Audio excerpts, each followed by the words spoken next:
안녕하십니까? 안녕하세요. 자, 오늘 우리 156쪽 들어갈 차례죠? 예, 맞나요? 예, 뭐 어디 가는지 알면서 갑시다.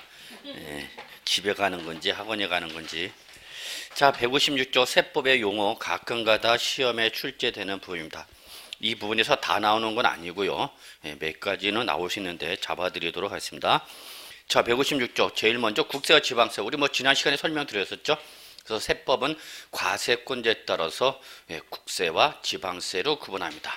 세법은 법률 행위이기 때문에 법률 당사자로서 누구와 누가 나타난다 그랬죠, 여러분? 과세권자와 납세무자 그랬죠. 자, 여기 잠깐만 보죠.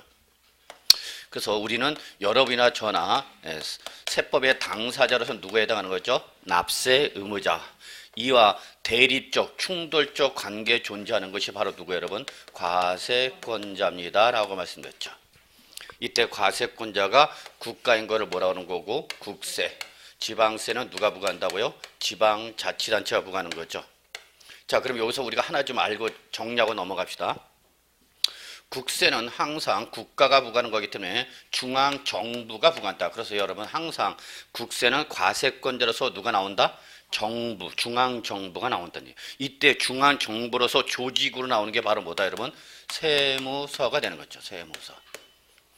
그래서 항상 국세에는 과세권자가 누가 된다, 여러분? 세무서장이 과세권자 되는 거예요. 여기서 요거 하나 좀 정리를 합시다. 국세는 국세의 종류와 관계없이 모든 국세는, 이게 중요한 거예요. 모든 국세는 국세의 종류와 관계없이 누가 되는 거다, 여러분? 세무서장이 과세권자가 됩니다. 잊지 마시기 바랍니다. 그런데 지방세는 누가 부과한다고 그랬죠, 여러분? 지방자치단체가 부과합니다 그랬어요. 지방자치단체. 그런데 국세와는 달리 지방세는 지방세 종류마다 이 지방자치단체장이 과세권자가 다를 수 있다는 게 특징이죠. 그럼 예를 들어서 취득세 같은 경우는 누가 부과하는 거죠, 여러분? 광역지방자치단체장이 누가? 도지사 또는 누가? 특별시장이나 광역시장이 부과하는 거죠. 우리 지난 시간에 지방자치단체 구조 설명드렸죠? 했는지 아니에요? 광역지방자치단체와 기초지방자치단체로 구분하는 거 했죠? 예.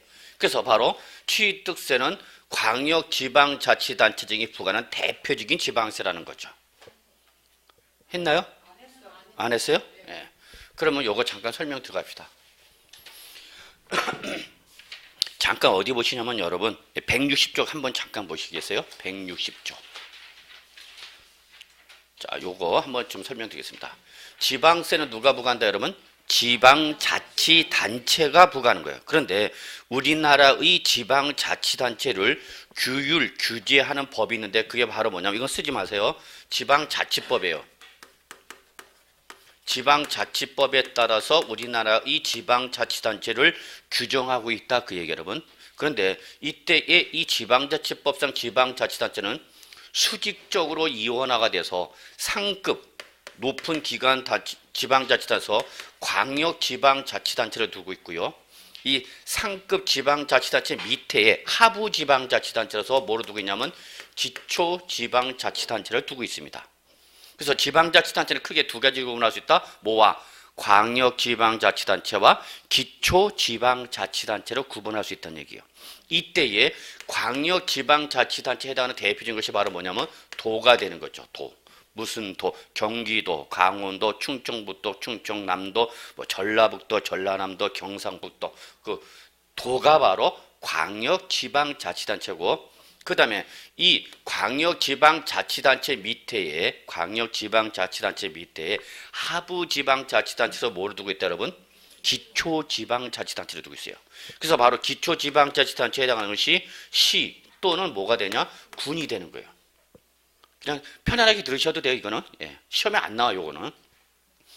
자, 그런데 이때 시는 농어촌 외의 지역 성격이 뭐? 농어촌 외의 지역. 그러니까 어디를 생각하시면 되냐면 도시를 생각하시면 돼요.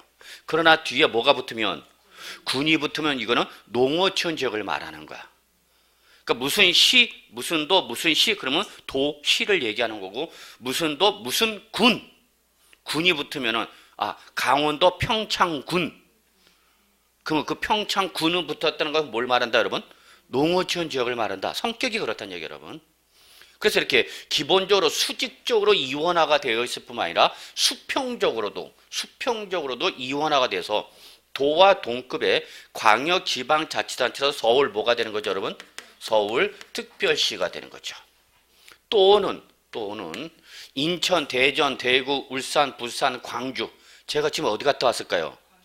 광역시 갔다 왔어요. 집에 갔다 오라는 분이 그런데 아니야.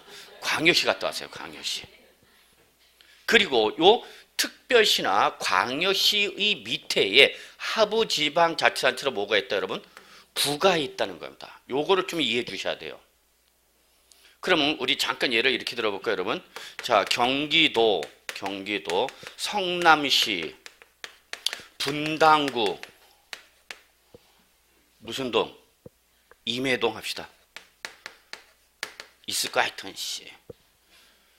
그러면 이때에 여기서 경기도는 뭐를 말하는 거고 광역지방자치단체를 말한다는 얘기예요.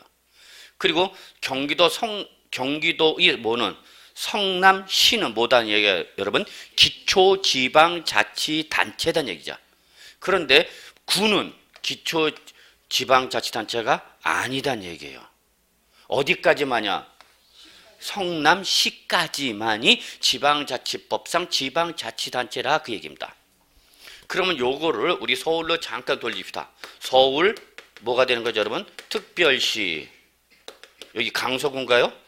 강서구 화곡동 합시다. 그러면 서울 특별시는 뭐가 되는 거고? 광역지방자치단체죠. 그리고 강서구는 뭐예요?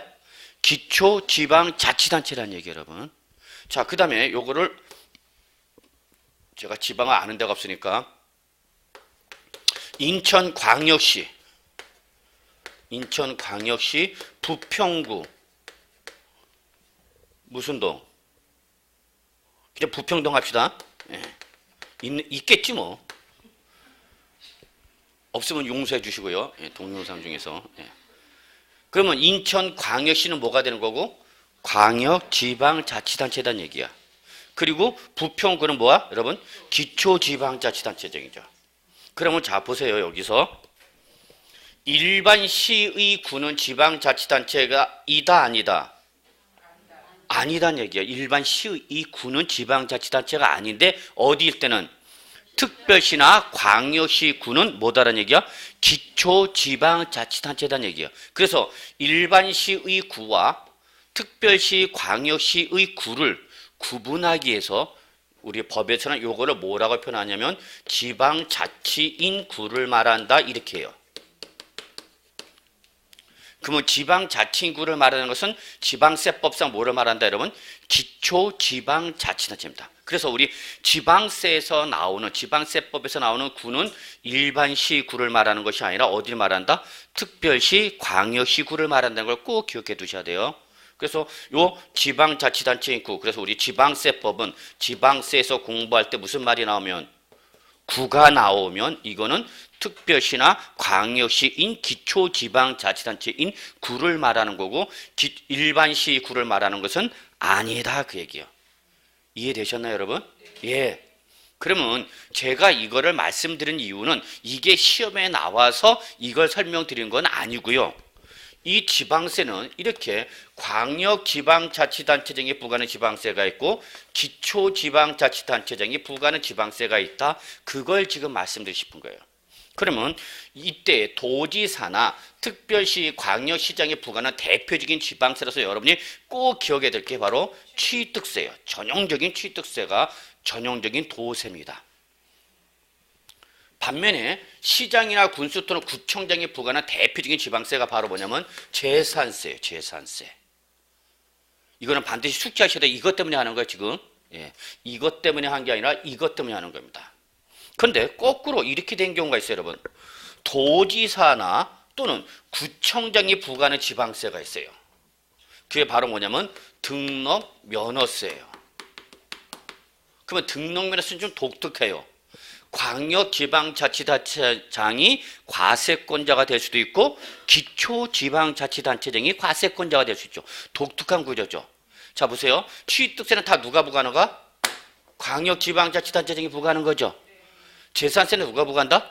기초지방자치단체장이 부과한단 말이야. 그런데 뭐는? 등록 면허세는 도지사 또는 구청장이라는 얘기예요, 여러분.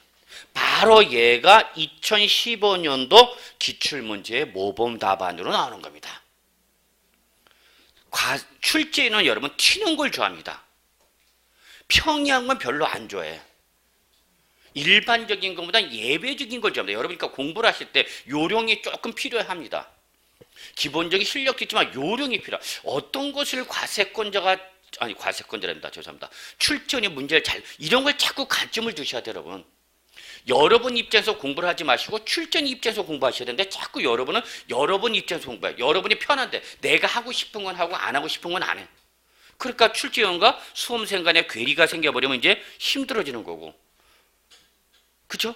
출제원이 내는 대로 내가 공부를 하면 그냥 당연히 시험 합격하는 거예요, 여러분. 저는 그걸 강조하는 거예요. 그래서 여러분 세법한테도 그럴 거 다 여러분한테 맡길 수는 없고 그거를 제가 하겠다는 얘기예요. 요런 거는 시험에 잘 나옵니다. 요런 건 시험에 잘 안 나옵니다. 그래서 작년에도 이거 여러분 뭐 기초 과정에서 설명했던 거 요거.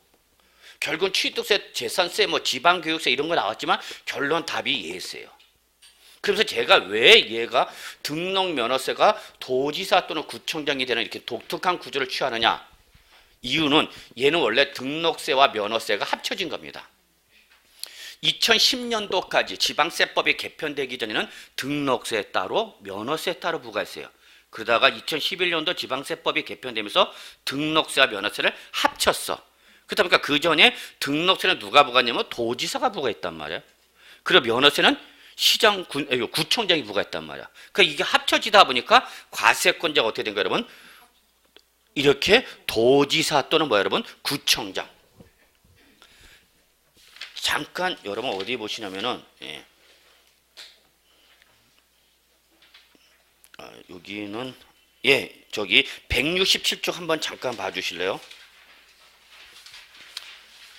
우리가 체계도 할 텐데 가장 기본적인 내용 여러분 거기 167쪽에도 보시면은 지방세는 지방세의 종류마다 과세권자가 다르기 때문에 제가 그걸 정리해 드렸어요. 그래서 특히 도 또는 특별시, 광역시, 시군구 그리고 그 옆에 도지사 또는 구청장이 부과하는 독특한 구조를 뭘 끄집어놨어요? 딱 등록 요거 말고 또 하나가 있어요. 또 하나 있는데 그건 시험에 내가 안 나온다고 가정했기 때문에 그냥 빼버린 거예요. 그래서 바로 거기 보시면 뭐 등록 면허세 요 문제가 지방세 올해 2015년도 나온가. 그래서 지방세는 지방세의 종류마다 과세권자가 다르기 때문에 최소한 요 세 가지는 기억해 주십시오. 요 세 가지만은. 요 세 가지만 기억해 주세요. 그랬어요. 바로 답이 얘였어요. 그냥 주워 먹는 문제였죠. 포크로 찍어갖고 그냥 주주주주. 세법은 찍어 먹는 재미가 있어요, 여러분. 그래서 앞으로 여러분 내년 시험 볼 때까지 같이 저랑 쫓아오시면 분명히 여러분 합격하실 수 있으니까 걱정하지 마시고요. 자, 그래서 여러분 이렇게 지방세는 지방세의 종류마다 과세권자가 다를 수 있다. 감 잡으셨죠? 자, 그럼 요거를 이해하고 있는지 마지막 확인 좀 합시다. 그러면 자, 분당구에 있는 부동산을 취득했다. 분당구에 있는 부동산을 취득했다. 그럼 뭐가 되는 거예요, 여러분? 취득세. 그럼 과세권자. 이때 분당구에 소유하는 부동산에 대한 취득세 과세권자는 누구냐? 이렇게 물어보면 여러분 누구라고 대답하셔야 돼요? 경기도 도지사다라고 대답하셔야 되는 거죠. 서울특별시 광서구 화곡동에 소유하는 부동산을 취득했다. 그 부동산의 취득에 대한 취득세 과세권자는 누구다, 여러분? 서울특별시장이라는 얘기예요. 어려운 거 아니야, 여러분. 인천광역시 부평구 부평동에 소유하는 부동산 취득했다. 과세권자 누구냐? 그럼 누가 되는 거예요, 여러분? 인천광역시장이라는 얘기야. 한마디로 말해서 요 취득세는 누가 먹어라? 도지사나 특별시장, 광역시장이 먹어라. 그래서 법에서 딱 정해져 있어. 요거는 누가 먹어? 요거는 누가 먹어? 이게 법에서 규정되는 거죠. 그러니까 싸울 필요 있어 없어? 없죠. 자, 재산세 갑시다. 재산세. 경기도 성남시 분당구 임해 등에 소유하는 부동산에 대한 재산세 부과합니다. 그러면 그 재산세의 과세권자는 누가 되는 거예요, 여러분? 임해동에 있는 건 성남시 시장이라는 얘기야. 그러니까 재산세는 누가 먹어라? 시장이 먹어라. 취득세는 누가 먹어라? 도지사가 먹어라. 그 얘기 여러분. 심플하죠? 세법은 명확 관해야 돼. 왜냐하면 세법의 결론은 뭐니까? 돈이니까. 이게 다른 법과는 다른 성격이에요. 세법의 결론은 돈입니다. 결론은 돈이에요, 여러분. 얼마예요? 딱 그게 나와야 되는 거죠.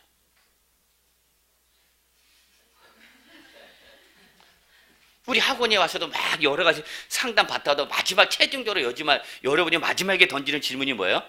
얼마예요? 그거야. 그죠? 여러분 이거 하나만 기억해서 세법의 결론은 이겁니다. 얼마예요? 그거를 여러분이 얘기하실 수 있어야 되는 거예요. 똑같은 거죠. 뭐 특별시 광서구 화곡동에 소재는 재산세는 누가 먹어라? 광서구 구청장이 먹어라. 부평동에 있는 재산세 누가 먹어라? 부평구 구청장이 먹어라. 그런데 뭐는 등록면허세는 분당에 있는 부동산에 대한 등록면허세는 누가 먹는 거고? 도지사. 그런데 특별시나 광역시 때 등록면허세는 누가 먹어라? 구청장이 먹어라. 튀죠? 얘가 튀죠? 얘가 튀잖아. 얘는 튀니까 얘가 답이 되는 거예요, 여러분. 이해하시겠어요? 예. 그래서 이렇게 자 여기 과세권자 정리합시다, 여러분. 국세는 국가인 정부가 부과하는데 정부 조직으로 있는 게 바로 뭐다, 여러분? 세무서. 그래서 특히 중요한 거는 요거다. 모든 국세는 국세의 종류와 관계 이시 없이 모든 국세는 누구다? 기본적으로 세무서장이 과세권자로서 행위를 취합니다. 그런데 뭐는 지방세는 지방세의 종류마다 과세권자가 다를 수 있다. 이 중에서 취득세, 재산세, 등록면허세 요 세 가지는 기본적으로 정리하고 가자. 여기에 바로 2015년 대비 강의할 때 제가 기본 강의 또 우리 지방세 공부할 때 계속했던 내용이죠. 정리되셨습니까? 예, 그래서 이렇게 좀 정리하시고요. 그 다음에 여기서 조금만 더 합시다. 과세권자가 달라지면요, 여러분. 또 뭐가 달라지냐면 국세냐 지방세냐에 따라서 달라지는 게 뭐냐면 여러분 납세지가 달라져요. 특히 부동산에 대한 모든 지방세는 그 부동산의 소재지입니다. 요거 기억해 두셔야 합니다. 소재지가 바로 납세지가 됩니다. 뭐 부동산이라는 것은 여러분이 부동산 학개론에서 배우셨죠. 부동산의 가장 중요한 물리적 특성 중에 하나, 특히 토지의 가장 중요한 물리적 특성이 하나가 뭐죠, 여러분? 부동성, 고정성, 그죠? 움직여 안 움직여? 야, 요거 움직일 수 있으면 좋은 거야. 변두리 부동산 사갖고 어디 갖다 심어? 강남에다 심어버리는 거지. 근데 그게 돼야 안 돼? 안 돼요. 그러니까 얘는 딱 픽스트가 고정이 돼야 안 돼. 되는 거야. 딱 되는 거죠. 고정돼 있죠. 그러니까 제 취득세, 제 등록세, 재산세 누가 먹을 건지 딱 정해져 있어, 안 정해져 있어? 정해져 있다는 얘기예요. 그런데 국세는 자 보세요. 지방세는 요 소재지에 따라서 과세권자가 지금 달라지고 있죠. 누가 먹느냐가 얘에 따라서 결정된단 말이야. 근데 국세는 국가인 중앙정부로 귀속되는 거죠. 서울에 있나 인천광역시에 있나 저 제주도에 있나 경상도에 있나 전라도에 있나 어디서 내든지 다 어디로 귀속되는 거야? 국가로 귀속되는 거죠. 그렇기 때문에 이때는 항상 납세 문제 여기는 어디가 되냐? 주소지를 기본으로 합니다. 요게 다르네요. 요게 다른 거죠. 요거는 꼭 기억해 두셔야 되는 겁니다. 기본 중에 기본입니다. 여러분 기본을 우습게 생각하지 마십시오. 모든 규정은 기본으로부터 파생되는 거야. 근데 그 기본이 흔들리면 나중에 제가 지금 강의하면서 가장 안타까운 게 뭐냐면 7월달, 8월달 가갖고 그때 어떤 질의냐면 저 세법 여태 공부 하나도 못했어요. 민계공 하느라고 공부 못했어요. 세법 지금이라도 하려면 어떻게 해야 돼요?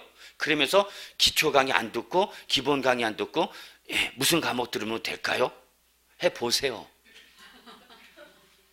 여러분은 이미 그만큼 시간을 투입했는데 자기는 투입 안 해놓고 어떻게든지 먹겠다는 얘기죠. 날로 먹겠다는 얘기죠. 힘들어요. 그러면 솔직히 말해갖고. 그렇다고 그분이 민계공 열심히 공부했냐? 그런 분이 민계공도 열심히 공부 못해요. 부터. 이래서 내가 안티가 많아. 자, 그러면 요것도 좀 이해를 하셔야 돼요, 여러분. 그럼 보세요. 자, 여기 매매가 일어났어요. 자, 부동산의 매매니까 자, 매매 당사자 누가 나와야 되는 거예요, 여러분? 외우는 거 아니야? 매매 당사자는 누가 여러분? 매도자와 매수자죠. 자, 보세요. 매도자와 매수자예요. 이때 물권은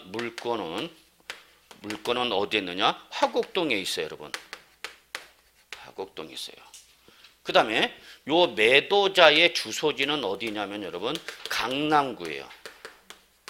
그러니까 강남에 사는 사람이 화곡동에 소재는 부동산을 뭐 했다는 얘기 여러분? 취득했다. 지금 그 얘기. 팔았다 그 얘기죠, 여러분? 네. 예. 그럼 매수자는 어디 있느냐? 주소지가 어디랄까요? 이러면 헷갈리지. 강북구야. 물론 물건은 지금 어디 있는 거예요, 여러분? 화곡동에 있는 거예요, 여러분. 자, 그러면 여러분 이 관계에서 여러분이 공인중개사라서 여러분이 개입하는 거죠. 왼쪽 눈은 누구 쳐다보고? 도자. 오른쪽 눈은 누구 쳐다보는가? 매수자. 그래서 공인중개사 눈이 이렇게 퍼져 있어. 대부분. 막 동시에 봐야 되기 때문에. 그러면 매도자한테 기본적으로 부과되는 국세가 바로 뭐예요, 여러분? 양도소득세가 기본이에요, 여러분. 그러면 매수자는 이 부동산을 뭐 했으니까? 취득했으니까 매수자는 기본적으로 뭘 내야 된다? 자, 이거를 공인중개사인 여러분이 매매 당사자한테 얘기해 줘야 된다 그 얘기야, 여러분. 그래서 여러분한테 공인중개사한테 부동산 세법을 물어보는 이유는 부동산의 거래 단계에서 부과되는 세금 관계를 전문가인 여러분이 그 일반 고객이 어떻게 해줘라? 설명해 줘라. 도자한테 뭘 내야 된다? 양도소득세. 매수자는 뭘 내야 된다? 취득세. 언제까지 하느냐? 얼마를 해야 되느냐? 그걸 여러분이 얘기해 주는 거죠. 이런 걸 얘기해 주면 고객 입장에선 여러분이 부동산 전문가라는 것을 인정하고 들어갈 수밖에 없고, 그러니까 당연히 수수료 내는 데 대해서 안타까움이 없는 거죠. 근데 뭘 물어보면은 저 세금을 내야 되는데 잠깐 기다려 보세요. 법무사 데리고 와. 법무사한테 뭐 물어보세요 그래. 그럼 고객 입장에서 왜 네가 얘기를 안 해주고 왜 딴 놈을 끌고 오느냐, 이제 그렇게 되는 거죠. 완스톱이 안 돼. 자, 그러면 이때 봅시다. 지금 제가 얘기하는 거. 그러면 이때 양도소득세는 뭐고? 국세고, 취득세는 뭐니까? 지방세니까 납세지가 달라지는 거죠. 양도소득세는 누구한테 신고 납부해야 되는가? 그러면 사례를 가지고 얘기를 하면 양도소득, 매도자는 뭘 내야 되는데 양도소득세를 신고하고 납부하는데, 그러면 이때 매도자는 누구한테 그러면 신고하고 납부해야 되냐, 이거 양도소득세를. 자, 국세니까 뭐가 나와야 되는가? 세무서장이 나와야 되는 거죠. 그 다음에 이제 납세지 조합하여. 어디야? 주소지라고 그랬죠. 그러니까 어디야? 강남구 관할 세무서장한테 신고하는 거죠. 이것도 기출문제입니다. 이것도 기출문제입니다. 다 이런 것도 많이 나와. 기초적인 문제도 많이 나와. 다음 중 양도소득세 과세관청은 어디냐 이렇게 물어보는 거죠. 그러면 양도소득세는 도자가 내는 거야, 수자가 내는 거야? 도자. 그러니까 얘 누굴 잡아내고? 양도자, 양수자 정서. 양도자 잡아내고. 그렇죠? 국세니까 누가 나와야 되는가? 세무서장이 나와야 되는 거죠. 다만 요때 세무서장은 누구를 어디를 관할하는? 주소지야, 소재지야?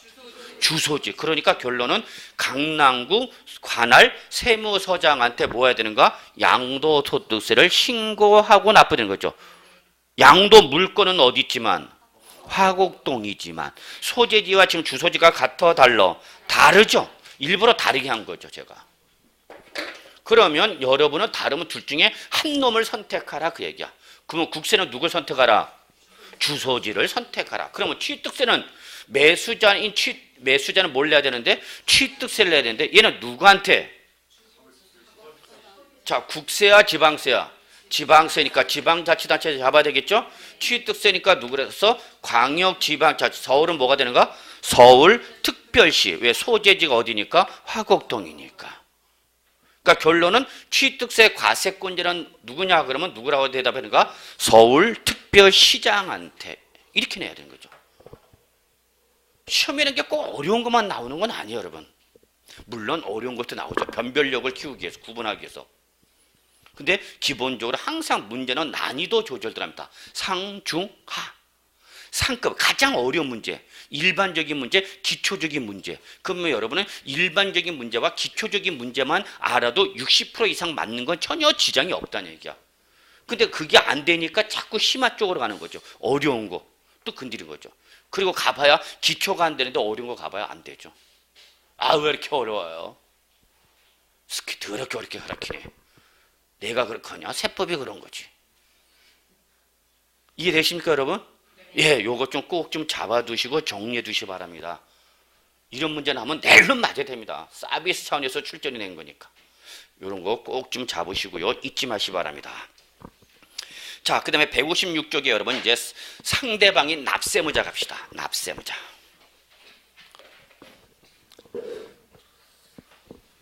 자, 납세무자 보니까 구조가 복잡하죠? 뭐 많습니다. 납세무자, 징수무자, 연대납세무자, 제2차 납세무자, 보증인 이렇게 막 확 벌어져 있죠. 이렇게 납세 의무자는요, 납세 의무의 확장 제도, 즉 본래의 납세 의무자가 납부 의무를 이행하지 못했을 때에 그 본래의 납세 의무자와 일정한 법률에서 정하고 있는 관계를 갖고 있는 사람이 대신해서 내라 할 것 납세의무를 확장하다 보니까 연대 납세의무자도 있고 제2차 납세의무자도 있고 모두 있는가 여러분? 보증인도 있는 거예요. 다만 여러분 일단 기본 단계에서는 딱 하나만 알면 돼요, 여러분. 그 동그라미 1번 밑줄 납세 의무자. 우리는 이거 중점적으로 공부합니다. 납세 의무자. 물론 반가로 3번 제2차 납세 의무자가 26번 시험을 보는 동안 2번 나온 적이 있긴 있습니다. 뭐가? 제2차 납세 의무자가 2번 나온 적이 있어. 그런데 그거는 일회성 문제로 보시면 돼요. 그러니까 그런 건 과감하게 일단 기본 단계에서 어떻게 하자? 버리자는 얘기야. 잡을 것만 좀 확실히 잡으라는 얘기입니다. 그래서 일단은 납세 의무자는 봐주시면 되죠. 그러면 이렇게 보세요. 취득세는 누가 내는 거예요? 그렇게 물어보겠죠. 그러면 취득세 납세의무자는 여러분 어려운 거 없어요. 당연히 그 취득세 과세 물건을 뭐 하는 사람이 취득하는 자가 내는 거예요, 여러분. 그렇죠? 외울 필요가 없는 거야. 쓸 필요도 없어. 등록 면허세. 우리는 등록 면허세 중에서 우리 시험 범위에 해당하는 건 여러분 등록과 면허 중에서 면허는 여러분이 절대 신경 쓸 필요 없어요. 뭐만 신경 쓰면 돼요, 여러분? 등록. 그래서 우리는 등록 면허세에서 등기만 신경 쓰시면 돼요. 등기만. 각종 사업에 대한 면허 허가 인가 등을 받을 때 부과되는 게 면허세인데 우리 공인중개사는 별개니까 일단 시험 범위는 부동산 등기에 대한 뭐만 등록 면허세만 우리가 정리하면 되는 거예요. 그러면 당연히 등록 면허세는 부동산에 대한 뭐 하는 자, 등기하는 자가 납세의무자가 되겠죠. 그렇죠, 여러분? 예. 그 다음에 보유세 뭐가 있다고 여러분? 우리 지난 시간에 보유세 세 가지 어떻게 외웠어요? 세지종 기억나시나요? 예. 재산세, 지역, 자원, 시설세, 종합부동산세는 무슨 세 여러분? 보유세. 자, 보유세 납세문은 딱 특징 하나예요. 누구예요, 여러분? 소유자가 내는 거예요, 여러분. 재산세는 보유세는 누가 내라고 여러분? 소유자. 이때 어느 날 현재 소유자를 할 거냐라는 것은 지방세법에서 규정되어 있다는 얘기야. 그래서 이걸 우린 지방세법에서 뭐라냐면 과세 기준이라 하고 이때 모든 보유세의 과세기는 언제 여러분? 6월 1일 현재가 되는 거죠. 이거 여러분 어려운 거 아니야. 요거는 기억해 두셔야 되는 거예요, 여러분. 수단과 방법을 말고 이거는 반드시 기억해 두셔야 되는 거죠. 6월 1일 현재 그 재산을 뭐 하는 사람이 소유하는 사람이 뭐 내라? 보유세 내라 그 얘기입니다. 그 다음에 양도소득세는 당연히 부동산을 뭐 하는 사람이? 양도하는 사람이 내겠죠, 여러분. 양도자인 누가 되는 거다? 개인입니다. 개인. 법인이 아니라 소득세는 누가 내는 거예요, 여러분? 개인. 어떤 소득의 귀속자가? 양도소득으로 인한 귀속자가 내나. 그거예요, 여러분. 자, 그러면 여러분 요 매매가 5월 28일 날에 매매가 됐습니다. 공인중개사인 여러분이 5월 28일 날 이 매매의 완납을 이루어줬어요. 거래가 종료됐어요. 즉 잔금을 지급했다고. 잔금을 지급함으로써 소유권이 도자로부터 누구한테 넘어가고 수자한테 넘어가고 도자는 넘겨준 대가로 뭘 받은가? 매매 대금을 받을 수 있어요. 이게 매매 대금 완납일입니다. 그러면 결론은 매도자와 매수자는 언제 팔아서 5월 28일 날에 팔아서 누구한테 넘어갔다는 얘기 여러분? 매수자한테 넘어갔죠. 자, 그러면 이때에 이렇게 당해 연도에 매매 등의 사유로 소유권이 변동되었다. 그러면 이러면서 시험에 나오는 거죠. 이 매매로 인한 재산세 납세 의무자는 누구냐? 요거를 갑이라 보고 요걸 을이라 합시다. 여러분이 더 친근하죠?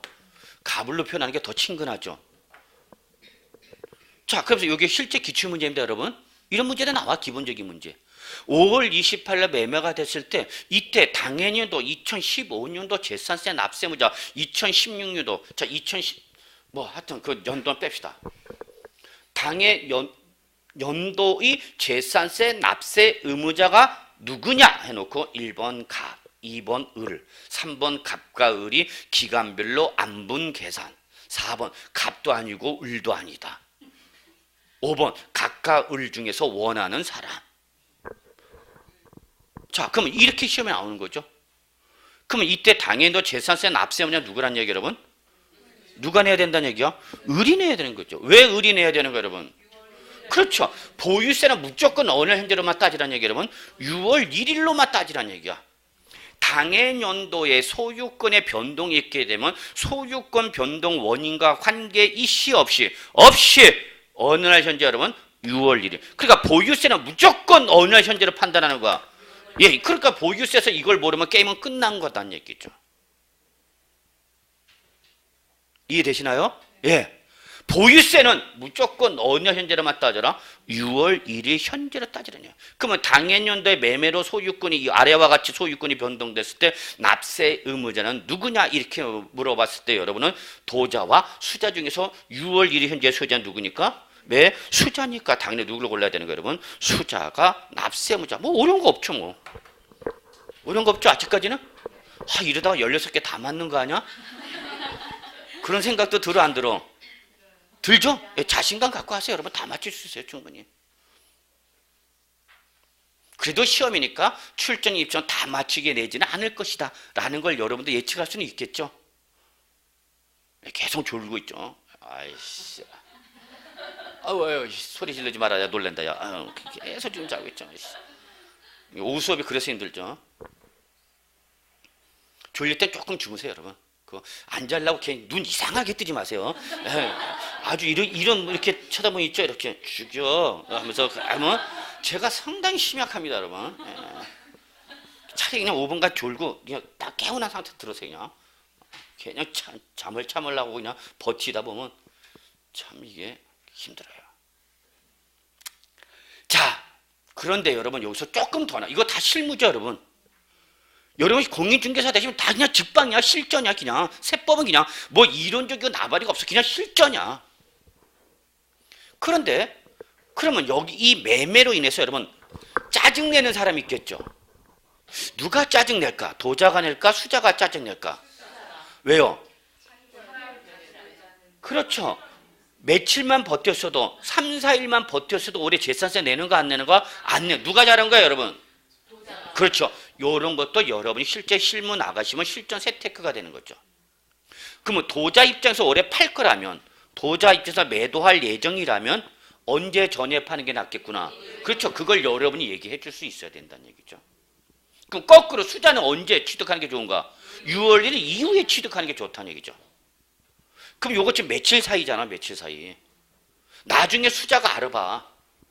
이 공인중개사가 그냥 매매 건수만 올리려고 이런 얘기 해줬으면 내가 잔금 지급을 며칠만 누릴 수 있었는데 이제 아쉬움이 들면서 이제 미워지는 거죠. 이해되세요? 그럼 이제 매수자가 고민하겠죠. 억울한 생각이 들어. 그럼 매수자도 이제 납세물을 어떻게 하든지 피하려고 그러겠죠? 뭘 안 하고 있는 거야, 여러분? 그렇죠. 6월 1일 현재 뭘 하는가? 등기를 안 하고 버텨보지는 거죠. 세상은 다 똑똑한 사람만 있어요. 결코 나보다 못난 사람은 없다고 보셔야 돼요, 여러분. 내가 하는 만큼 상대방도 알아. 내가 머리 쓰는 만큼 상대방도 머리 쓴다니. 그래, 좋다. 버텨보자. 어차피 낼 건데 한번 버텨보겠다니요. 그래서 뭘 하는 거예요, 여러분? 등기를 안 하는 거죠, 여러분? 자, 그러면 이때 이로 인해서 어떤 일이 발생하는가 봅시다. 어떤 일이 발생하냐면 뭐와 사실상과 공부상이 같아져요, 달라져요? 달라지는 거죠. 이럴 때 어떻게 할 거냐 그 얘기죠. 이제 세법은 사실상의 소유자는 누구란 얘기입니까, 여러분? 수자. 근데 수자가 6월 1일 현재 아직 뭘 안 하고 버티고 있네? 등기를 안 하고 버티고 있는 거죠. 상황 이해되세요, 여러분? 어떤 상황인지 아셔야 돼. 외우는 거 아니야. 세법을 자꾸 외우려고 그래요.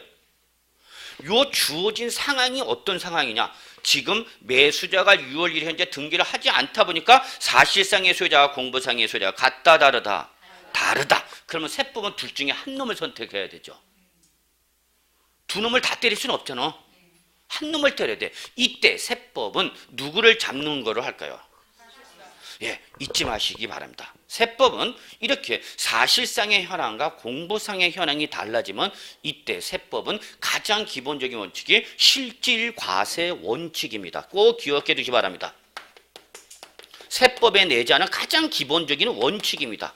여러분이 세법 문제가 나왔을 때 판단 기준이 됩니다. 적어놓으십시오. 실질과세 원칙이 뭐냐? 이론적인 내용은 물어보지는 않겠지만 판단 기준이 되는 게 뭐다 여러분? 실질과세 원칙이다라는 걸 꼭 기억해 두셔야 됩니다. 그러면 세법은 주저없이 이렇게 사실상의 현황과 공부상의 현황이 다를 때는 무슨 과세 원칙에 따라서? 실질과세 원칙에 따라서 누굴 잡아라? 누굴 잡아라? 사실상을 잡아라? 공부상을 잡아라? 사실상을 잡아라는 얘기입니다. 그래서 제가 여러분한테 기본적으로 항상 강조하는 게 있죠. 손님 상 들어갑니다. 그럼 무슨 상부터 잡아내라고요? 사실상부터 들어오라. 사실상 들어오라 그래? 이해하셔야 돼요 여러분? 외우는 거 아니야? 자, 무슨 과세 원칙에 따라서? 실질 과세 원칙에 따라서 사실상과 현황과 공부상의 현황이 다르다면 우리는 세법은 기본적으로 누굴 잡아라? 사실상을 잡아라 그 얘기죠. 이러한 원칙을 뭐란다 여러분? 실질 과세 원칙이라 합니다. 그래서 이 실질 과세 원칙은 여러분 세법상 적어놓으세요. 기본 원칙입니다. 세법상 기본 원칙이에요 여러분. 실질 과세 원칙은 이걸 꼭 기억해 두셔야 돼요. 이거 계속 나옵니다. 1년 내내 이거 공부합니다. 실질 과세 원칙이라 했으니까 뭐가 있겠구나 여러분? 예외가 있습니다. 그 예외가 바로 예입니다. 등록면허세는 형식주를 취합니다.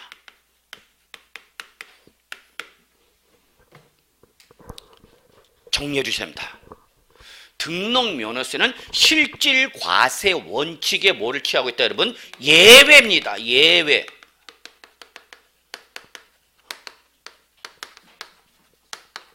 그러니까 여러분 우리 부동산세법에서는요. 부동산세법에서는 등록면허세를 제외하고는 다 무슨 과세 원칙에 따라서 과세한다? 실질 과세 원칙에 따라서 과세한다. 그러면 튀는 놈은 누구야? 예, 얘가 또 튀네요. 그러니까 최근에도 시험에 이렇게 나왔죠. 등록면허세. 공부상의 현황과 사실상의 현황이 다르다면 공부상의 현황과 사실상의 현황이 다르다면 등록면허세는 뭐를 기준해서 과세할 거냐? 뭐를 기준하는 거야 얘는? 공부상으로 갈 수밖에 없는 거죠. 이게 또 최근에 2년 전인가요? 시험에 나왔던 문제입니다. 다 기본 베이스로부터 나오는 거예요 여러분. 자 정리합시다. 뭐만 제외하고는 등록면허세를 제외하고는 다 올라간다 여러분. 실질 과세 원칙이 우리 부동산 세법은 예. 그러니까 사실상과 공부상이 다르면 우리 주저없이 누굴 잡아야 되는가? 사실상을 잡아야 돼. 뭐를 제외하고는요? 등록면허세를 제외하고는요. 꼭 좀 기억해 두시기 바랍니다. 비록 인문과정에서 하는 내용이라지만 여러분은 우리가 이러한 내용을 기본적으로 깔고 1년 내내 공부합니다.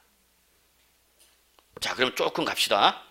지금 결론 사실상의 소유자는 누구고요? 요 사례에 따르면 을. 공부상 소유자는 누구죠? 갑이죠. 그러면 원칙 세법은 누굴 잡아야 된다? 을을 잡아야 되는 거죠. 을을. 그런데 조금 실전이야 실무야. 누굴 잡아야 되는데? 을을 잡아야 되는데 을이 지금 누가 을이 뭐를 안 하고 있는 거야 지금? 등기를 안 하고 있죠. 그러니까 등기부상에는 계속 누구 명의로 돼 있어? 전양도자 갑의 명의로 잡혀 있죠. 그럼 과세관청은 알아요 몰라요? 모르죠. 뭐를 안 하고 있으니까 지금 등기를 안 하고 있는데 과세관청은 여러분 과세관청은 과세할 때 등기부를 보고 과세할 수밖에 없죠. 등기부가 나타나는 거니까 바깥으로 나가죠. 그러니까 과세관청은 계속 누구 거를 잡고 있는 거야 지금? 누구 거를 잡고 있어? 과세관청은 갑 거를 잡고 있죠. 왜? 을이 아직 뭐를 안 하고 있으니까 등기를 안 하고 있죠. 그러면 생각해보세요. 갑이 올해 뭐 안 내려고? 재산세를 안 내려고 6월 1일 전에 팔아버렸죠? 6월 1일 전에 팔았잖아. 올해 내겠다고 안 내겠다고? 안 내겠다. 근데 매수자도 만만치 않은 놈인데 얘도 기가 실력 있는 놈이죠. 매수자가 뭘 안 하고 버티고 있는가? 등기를 안 하고 버티고 있는 거죠. 그러니까 공보상에 계속 누구로 잡혀있네? 갑으로 잡혔잖아 계속. 아씨 그러면 갑이 이제 억울해 안 억울해? 억울해? 외우는 거 아니야? 상황을 이해하시라어요 여러분. 내가 올해 재산세 안 내려고 팔아버리는데 매수자가 뭘 하나 뭐 등기를 하니까 계속 등기부상 누구 명의로 잡혀있어요 여러분? 갑의 명의로 잡혔죠. 그러면 과세관청은 누구 거로 볼 수밖에 없어? 갑 거로 볼 수 있는 밖에 없죠. 그러면 억울한 거죠. 그러면 이럴 때 어떻게 할 거냐는 얘기죠. 이럴 때 어떻게 할 거냐. 이런 상황이 발생하면 공보상의 소유자가 억울하게 세금 내는 문제가 발생할 수 있으니까 이때는 6월 10일까지 지방세법에 따르면 소유권 변동 신고를 하시오 이렇게 의무를 부과하고 있는 거죠. 뭐 하라고? 소유권 변동 신고를 하라는 얘기야. 변동됐다고 언제까지? 6월 10일까지 소유권 변동 신고가 소유권이 변동 신고를 하라는 얘기예요. 누가 하는가 이거는? 갑이 하는가 을이 하는가? 갑이 하는 거지. 갑이 억울하잖아. 그래서 갑이 매매 계약서 등을 첨부해서 이게 아직 등기는 내 명의로 되어 있지만 내게 아니라 매매로 인해서 누구한테 넘어갔다는 걸 을한테 넘어갔다는 걸 과세관청에 뭐 하라는 얘기예요 여러분? 신고하라 그러는 거죠. 신고하라. 신고를 하면 과세관청은 뭐가 안 됐지만 6월 1일 현재 등기는 안 됐지만 소유권 변동 신고에 의하여 이게 누구한테 넘어갔다는 걸 을한테 넘어갔다는 걸 알아볼라요. 아요. 그때는 사실상 소리야. 당연히 을을 잡아야 돼 안 잡아야 돼? 잡아야 되죠. 무슨 원칙? 실질 과세 원칙이죠. 그런데 얘가 뭐도 안 했다. 신고도 안 했답니다, 여러분. 자, 그러면 보세요. 어떤 상황이에요? 소유권은 변동됐어. 그죠? 근데 지금 매수자가 뭘 안 하고? 등기를 안 하고. 매도자인 공부상의 소유자가 별도의 뭐도 없고, 신고도 없고. 그럼 이제 과세관청은 누구 거로 보는가? 누구 거로 볼 수밖에 없어요, 여러분? 공부상 소유자 갑이 납세 의무자를 잡을 수밖에 없죠. 몰라 제3자 과세관청은 제3자 당사자 매매 당사자는 도자고 수자고 과세관청 그 매매 누구야? 제3자죠. 이런 소유권 변동 내용을 알아볼라 몰라. 그러면 이때는 과세관청은 할 수 없이 누굴 잡을 수밖에 없다. 공부상의 소유자를 잡을 수밖에 없다는 얘기예요. 이럴 때는. 그럼 결국은 공부상 소유자 갑이 억울하죠. 억울하니까 이거를 법에다 어떻게 하는가? 명시하는 거죠. 이럴 때는 누굴 잡겠다? 공부상 소유자를 잡겠다라고 법에서 명시하는 거죠. 그러면 이때는 공부상 소유자는 사실상의 소유자가 아님에도 불구하고 지방세법에 따라서 당연히도 재산세 내야 돼 안 내야 돼? 내야죠. 이게 여러분 우리 잠깐 어디 보시냐면 쭉쭉 책에다 한번 지금 보는 거 아니냐? 재산세 보시면 176조 잠깐 보시겠어요, 여러분? 176조. 요 다음 주 오실 때는 요 체계도를 이렇게 좀 쫙 이쁘게 뜯어갖고 포치게 이렇게 박으시면은 조금 보시기가 편할 것 같아요. 무슨 말인지 아시죠? 네, 다음 주는 체계도만 갖고 오시면 되니까 체계도를 좀 이쁘게 또 그냥 잭 찢어갖고 그냥 가달가달하게 만들면 거. 요거 잘 이용하실 필요도 있어요. 여기 있는 것만 정리해도 제가 볼 때는 10개 이상은 맞출 수 있습니다. 여기 있는 것만 채도. 우습게 보지만 12개? 아니야. 내가 볼 땐 12개까지도 갈 수 있어. 자, 그럼 여러분 176쪽에 바로 여러분 의제 납세무자라는 게 있죠. 찾으셨어요? 납세무자. 일단 뭐 표시해 놓읍시다. 납세무자 별표 3개. 시뻘겋게. 시험에 나온다 안 나온다? 거의 매해 나옵니다. 거의. 2015년대 나옵니다. 입에 거품 물면서 했어요. 여러분이나 저나. 물론 저만 했다는데 문제가 있어요. 여러분은 다 도망갔어요. 없어졌어. 어디 갔어요? 찾아다녀 나는 맨날. 제가 불쌍해요 안 불쌍해요? 불쌍해요. 네. 자, 그래서 여러분 납세문자 별표 3개 쳤어요? 일단은 무슨 소리인지 못 알아줘. 표시만 잘해놔. 뭐가 시험에 나오는 거지. 그럼 거기 보시면 의제 납세문자 1번 1번 납세문자 1번 어느 날 현재 과세 기일현재 밑줄 그냥 키워드죠. 이날이 언제야? 6월 1일이죠. 그날 현재 사실상 뭐하고 있는 사람이 여러분? 소유하고 있는 자, 소유하는 자. 자, 재산세는 항상 보유세는 누가 낸다 여러분? 소유자. 근데 앞에 뭐가 붙었네 여러분? 상. 그럼 앞에 상이 붙으면 무조건 무슨 상이 튀어나와야 돼? 사실상이 무조건 돼. 시뻘겋게 사실상. 출제는 소유자는 잘 안 물어봐요. 왜? 다 알 거니까 여러분. 근데 앞에 뭐를 물어본다? 사실상. 납세무자 1번. 이게 대원칙이에요 여러분. 그러면 결론 냅시다. 보유세는 마무리합시다. 어느 날 현재? 6월 1일 현재 그 재산을 뭐하고 있는 사람? 사실상 소유하는. 이게 결론이죠. 이게 결론이죠. 무슨 과세 원칙 여러분? 실질 과세 원칙. 되셨죠 여러분? 근데 의제 납세무자 1번 보세요. 의제 납세무자. 의제니까 여러분 의제 규정. 요거는 무슨 규정이죠? 간주 규정이죠. 간주 규정. 간주 규정을 다른 말로 의제 규정이라고도 하고요. 항상 간주 규정 또는 의제 규정은 자 끝자가 이렇게 됩니다. 뭐뭐한 거로 본다. 뭐뭐한 걸로 간주한다. 뭐뭐한 거로 의제한다. 항상 끝자가 이렇게 끝납니다. 간주 규정의 특징은.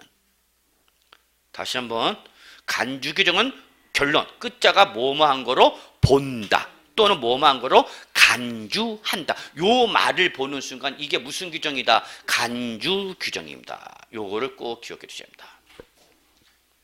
근데 요 간주 규정과 대응되는 규정이 있습니다. 이걸 뭐라 하냐면 여러분 추정 규정이랍니다. 이거는 법률 용어 공통입니다. 민법 다른 과목 다 공통상입니다. 간주 규정과 반대되는 게 뭐다 여러분? 추정 규정. 추정 규정은 항상 끝자가 뭐뭐한 거로 추정한다로 끝납니다.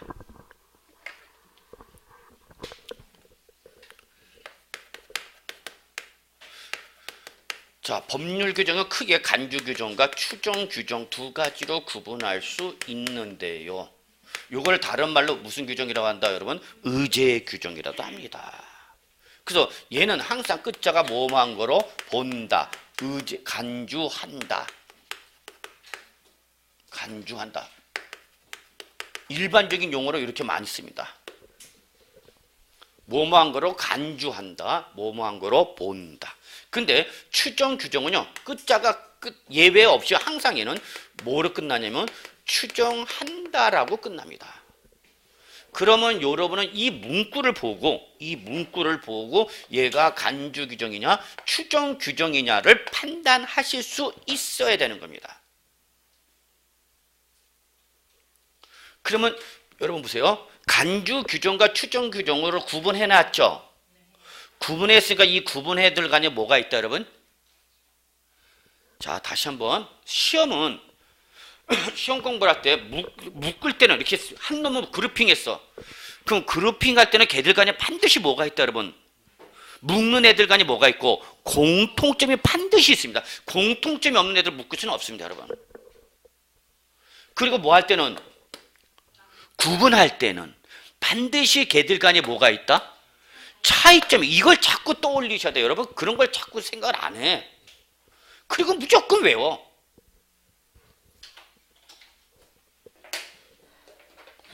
그 방대한 법을 어떻게 외운지는 알 수가 없어. 기본 베이스입니다 여러분. 묶을 때는 묶는 애들 간에 뭐가 있고 공통점이 있고 구분할 때는 구분 애들 간에 반드시 뭐가 있다 여러분? 차이점이 있다. 요거를 꼭 좀 유념하시기 바랍니다. 그러면 결론 얘들 간에 분명히 뭐가 있다? 차이점이 있다. 그러면 봅시다. 알아두셔야 돼요 여러분.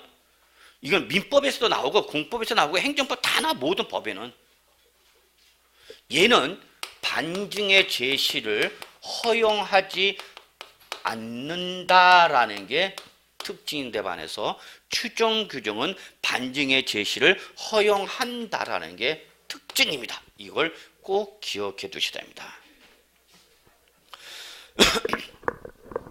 그러면 의제 규정이나 여기 의제나 압세 문제는 무슨 규정입니까? 간주 규정이니까 반증의 제시를 허용해요, 안 해요? 안 하는 거죠.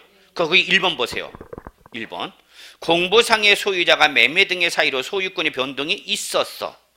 근데 여기에는 여러분 무슨 말이 생략됐냐면 뭐가 생략됐냐면 등기를 하지 않았다. 뭐가 안 됐다? 등기가 안 됐다. 그러면 이를 언제까지? 6월 10일까지 뭐 해야 된다? 신고해야 된다. 근데 신고를 하지 아니하여, 이게 포인트죠. 밑줄. 이게 결론입니다. 신고를 해서 안 해서 사실상의 소유자를 알면 모르면 원래 우리 누굴 잡아야 되는데 사실상을 잡는데 지금 사실상을 안다 모른다. 그러면 어쩔 수 없다. 그때는 너의 의사와 관계이시 없이 우리는 무조건 누굴 잡겠다? 공부상, 시뻘겋게 공부상. 재산세 납세 문제가 가장 기본적인 내용입니다. 가장 시험에 많이 나온 겁니다. 그럼 여러분 1번하고 우리 납세 문제 1동그라미 1번하고 의제 납세 문제 1번의 차이점 뭐냐? 사실상과 공부상 그것밖에 없네요. 마무리하겠습니다. 원칙은 누굴 잡아야 되는데? 사실상을 잡아야 되는데 이렇게 등기도 안 됐고 별도의 소유권 변동 신고도 없고 그래서 사실상의 소유자를 알면 모르면 그때는 어찌없이 누굴 잡겠다? 공부상. 얘가 시험에 그렇게 많이 나오는 애야. 그리고 실무에서 가장 많이 일어나는 사례입니다. 그러면 여러분 이제 마무리하기 전에 생각해 보세요. 갑은 왜 신고 안 했을까?